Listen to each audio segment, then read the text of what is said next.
ગુજરાત। સુરત શહેરના વરિયા વિસ્તારમાં એક દુઃખદ ઘટના સામે આવી છે, જ્યાં એક બાળક ખુલ્લી ગટરમાં પડી ગયું અને તેનો દુઃખદ અવસાદ્ય મોત થઈ ગયું।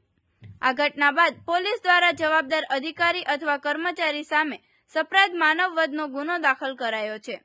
પરિવારે પોલીસ ફરિયાદ નોંધવા માટે માંગ કરી હતી અને પાલિકાના ગટર વિભાગના દેખરેખ રાખતા અજાણ્યા અધિકારી અથવા કર્મચારી વિરુદ્ધ ગુનો નોંધાયો છે। હાલમાં આ મામલે પોલીસે તપાસ શરૂ કરી છે। જે અધિકારી કે કર્મચારી આ મામલે કસૂરવાર સાબિત થશે તેના વિરુદ્ધ કાયદેસર કાર્યવાહી કરવામાં આવશે। બીજી બાજુ પાર્થિવ શરીર પીએમ એટલે કે પોસ્ટમોર્ટમ માટે મોકલવામાં આવ્યું હતું અને આ દરમિયાન પરિવારજનોના મનમાં શોક અને દુઃખના પળો હતા। પીએમ રૂમમાં પરિવારના સભ્યોએ હૈયાફાટ રુદન કર્યું। સમગ્ર મામલે શું ફરિયાદ નોંધવામાં આવી છે, કઈ રીતે તપાસ હાથ ધરાશે? જે દુઃખદ ઘટના બની એમાં બીએનએસ કલમ 105 અને 54 મુજબની ફરિયાદ નોંધવામાં આવી છે। સાપરાધ મનુષ્યવધ એટલે જે પણ ડ્રેનેજ વિભાગના જે પણ જવાબદાર અધિકારી કર્મચારીઓ છે તે વિરુદ્ધ ફરિયાદ નોંધવામાં આવી છે।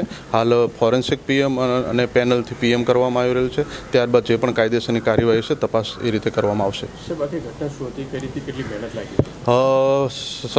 5 તારીખના રોજ 17:30 કોલ મળે કે આવી એક ઘટના બની છે। 2 વર્ષનું બાળક ગટરમાં પડી ગયેલ છે। તાત્કાલિક ફાયર બ્રિગેડ, પોલીસ જવાનો અને અન્ય તંત્ર કામે લાગેલું અને ગઈકાલે એનડીઆરએફની ટીમ બોલાવવામાં આવેલ અને 2 વાગ્યાની આસપાસ મૃત્યુ મળી આવે। સમાચાર જોવા માટે જોતા રહો P24 ન્યૂઝ ગુજરાત।